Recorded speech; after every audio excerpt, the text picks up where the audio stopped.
Wo ein Wille ist, ist auch ein Weg. Ja. Ja, sind alle einer Meinung. Ja, das ist ein guter Spruch. Wenn ich was will, dann schaue ich, dass ich es bekomme. Ich finde, das stimmt eigentlich schon, weil man möglicherweise vielleicht ein bisschen mehr Einsatz zeigen muss oder vielleicht mal alles auf eine Karte setzen muss. How I came to here, it's about this certain, where's the will, there is a way. I came from Syria and I coming across the mountain and the seas and every kind of horror to be here. If I don't believe in this sentence, I will not be here. Ich bin überzeugt davon, dass wenn man sich wirklich etwas vornimmt und davon ausgeht, dass man es schafft, dass man es dann auch irgendwie schafft. Ja. Das ist so. Aber manchmal steht man wirklich vor unüberwindbaren Hindernissen.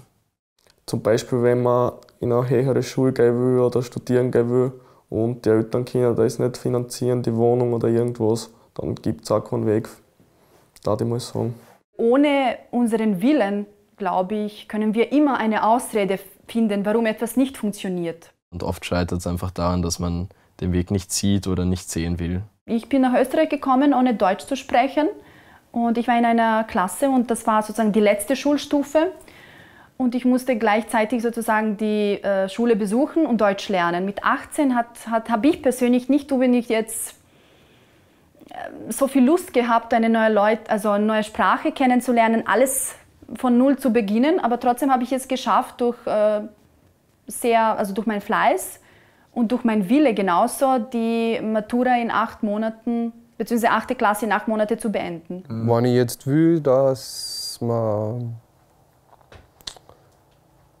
Arbeit für die kriegen, dann kriegen wir das auch. Ich habe den Willen und ich zeige den Willen auch bei allen Ämtern, bei denen ich überhaupt war. Und so ziemlich sämtliche Arbeitgeber, die mich nehmen wollten, wollten mich unbedingt haben und durften halt nicht. Das heißt, früher hätte ich dir zugestimmt, aber es gibt einfach... Irgendwo Blockaden und Steine im Weg, wo du einfach nicht mehr kannst. Warum darf ich nicht? Die österreichische Bürokratie, das ist zum Kotzen. Das ist furchtbar. Ja, so ist es. Also ich bin hier rüber unter dem Vorwand bzw. unter dem Rückhalt, dass ich geglaubt habe und mich erkundigt habe, Kroatien ist in der EU. Und das ist der Fall. Das heißt, mein Aufenthalt ist so ziemlich berechtigt, nur die Arbeit dadurch nicht. Aber wenn es Umwege nimmt und wenn man woanders rauskommt, dann ist man ja auch wo. Also dieses starre Ziel und ich muss dahin, ja, also sicher, aber wenn man manchmal geht es auch nicht. Willen hat, wird da auch kein Weg finden. Ja, also so. Wille ist schon gut. Fressen oder gefressen werden, so läuft's im Leben. Stimmt, ja. Na, stimmt nicht ganz. Stimmt nicht. Wenn man sich nicht durchsetzen kann und nicht auf sich selbst schaut, ja. Dann haut's an. Ja, stimmt. Nein. Glaube ich nicht. Also so leicht gefressen wird man nicht. Also ich habe mich bis jetzt, wenn mich jemand einengen wollte, mich fressen wollte, nicht fressen lassen.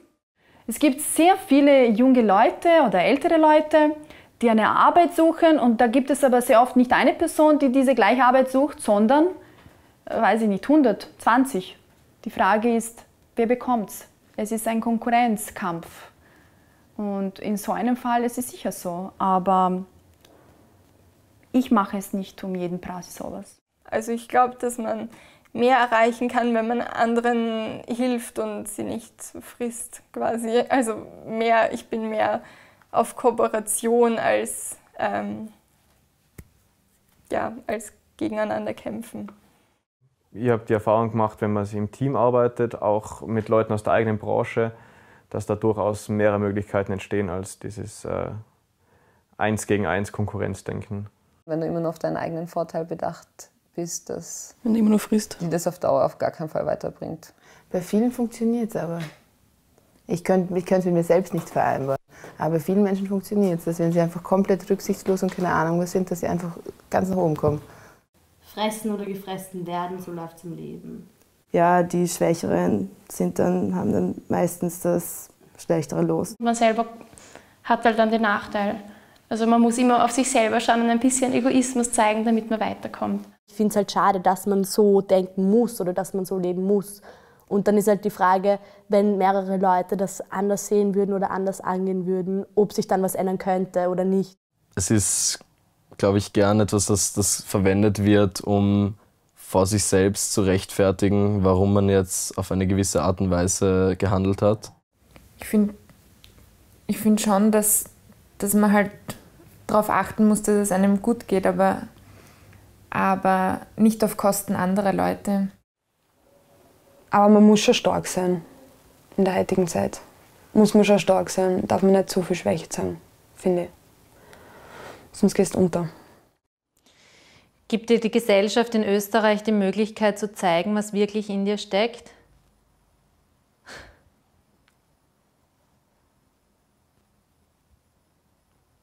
Möchte das? Nein. Die Gesellschaft in Österreich ist sehr neidig. Ich werde oft unterschätzt in Österreich, sei es wegen meinem Geschlecht, sei es wegen meinem Alter und meinem Migrationshintergrund. Und dahingehend gilt es für mich, hartnäckig zu sein und sie zu überzeugen. Ich möchte mich nicht abhängig machen von der Gesellschaft, was die denken, was in mir steckt oder was ich machen könnte oder wer ich bin. Verstehe ich irgendwie nicht. Ich habe lange versucht, selber herauszufinden, was in mir steckt oder wo mein Talent liegt. Und ich habe es bis heute nicht so wirklich herausgefunden. Ich glaube, in Österreich kann man sich nicht so schlecht selbst verwirklichen. Wenn man ein Ziel vor Augen hat, kann man das auch erreichen, wenn man hart dafür arbeitet. Ohne tolle Menschen, in dem Fall tatsächlich auch Österreicher und Österreicherinnen, die in mir ein Potenzial gesehen haben. Und ohne diesen Menschen wäre das leider aus meiner Sicht nicht so einfach. Ich habe immer das Gefühl, dass ich dafür verantwortlich bin, was ich werde oder dass ich sagen kann, was in mir steckt. Also das ist, da gibt es wenige Barrieren, bis keine. Ich habe das Gefühl gehabt, dass viele Reisen und dieses Öffnen mit fremden Menschen hat mir mehr bewusst gemacht, dass ich eigentlich viel eine offenere und nettere Person bin, als ich bisher gedacht habe. Und in Wien sind die Leute halt eher nicht so, oder wie? Ja, also ich habe nicht das Gefühl gehabt, dass unsere Gesellschaft hier das Beste aus mir herausholt, das ist erst beim Reisen kommen. Und das habe ich dann wieder reflektieren können, so dieses, wie du in den Wald reinrufst, kommst zurück. Ja. Und da habe ich erst gemerkt, umso freundlicher, gelassener und offener ich auf andere Personen zugehe, ja, und Konflikte regiere, umso leichter ist es. Aber das ist nichts, was mir die Gesellschaft hier gelehrt hat. Man darf ruhig, finde ich, bei sowas ein bisschen arrogant sein und sich die Möglichkeiten irgendwie selbst suchen und finden. Ja. Da muss man ein wenig selbst da anpacken und nicht nur daheim sitzen und warten, dass ihn irgendwer holt und sagt, komm, jetzt zeig mir, was du kannst. Also man hat schon viele Möglichkeiten in Österreich, also viel mehr als in anderen Ländern. Mir hat die Gesellschaft schon geholfen, bis jetzt.